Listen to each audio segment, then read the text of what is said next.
बिस्मिल्लाहिर्रहमानिर्रहीम। प्यारे नाजरीन, अस्सलाम वालेकुम।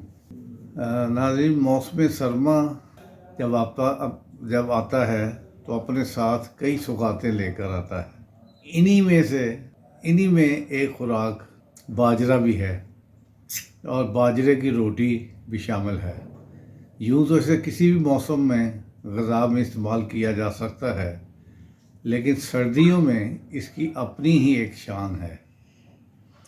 बाजरा दुनिया का सबसे कदीम अनाजों में से एक है, यानी दुनिया के 6 जो अनाज हैं उनमें शामिल है। और ये जिन फसलों को इब्तिदा में काश्त किया गया, इनमें बाजरा भी शामिल था। यही वजह है कि इसे दुनिया का अहम तरीन अनाज तस्वर किया जाता है, मगर हमारे यहाँ ये सिर्फ जानवरों को खिलाने में इस्तेमाल आता है। इनमें कई सेहत बख्श अज्जा, प्रोटीन, चिकनाई, carbohydrates, fibre, iron, magnesium, phosphorus, zinc और विटामिन B6 वाफिर मिकदार में पाए जाते हैं।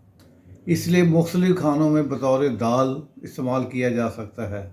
ताहम इसे पीस कर आटा तैयार किया जाता है और इससे रोटी, केक, और कई किस्म के पकवान बनाए जाते हैं। बाजरा बतौर दलिया भी दूध में पकाकर, जैसे तलबीना होता है, इस्तेमाल किया जा सकता है। इसका हलवा और खीर भी बनाई जाती है। इसका मिजाज गर्म होता है, इसलिए इसे सर्दी में ज़्यादा खाना मुफीद है। यही वजह है कि सर्दी में इसकी रोटी बनाकर गुड़ के साथ खाई जाती है और ये रोटी खाने से आप कई बीमारियों से बचे रहते हैं। यहाँ पर मैं इसके चंद फ़ायदे आपकी खिदमत में पेश करता हूँ। ऐसे अफराद जो गोश्त नहीं खाते या पसंद नहीं करते, वेजिटेरियन हैं, उनके लिए बाजरा प्रोटीन हासिल करने का बेहतरीन ज़रिया है, क्योंकि इसमें प्रोटीन की कसीर मिक़दार पाई जाती है। आयरन से भरपूर होने की बिना पर इसे ऐसी ख़वातीन के लिए बेहद मौसर है जो खून की कमी के आर्ज़े में मुब्तला हों, यानी अनीमिया की मरीज़ हों।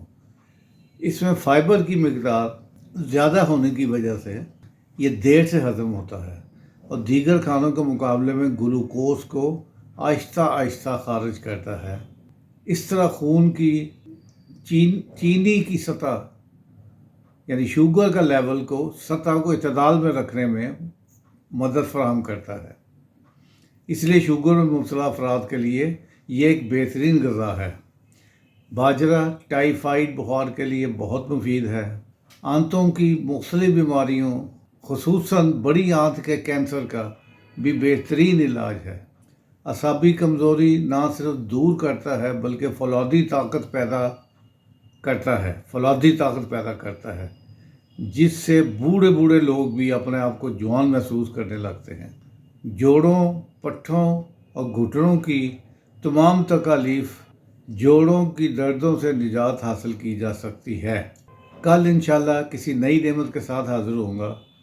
आपने अगर अभी तक हमारा चैनल सब्सक्राइब नहीं किया तो ज़रूर कर लीजिए, ताकि आपको रोज़ाना हमारी नई वीडियो मिलती रहें और आप उससे मुस्तफ़ीद होते रहें। आज की अच्छी बात, धोखा खाने वालों को तो वक्त के साथ सुकून मिल ही जाता है, मगर धोखा देने वालों को कभी सुकून नहीं मिलता।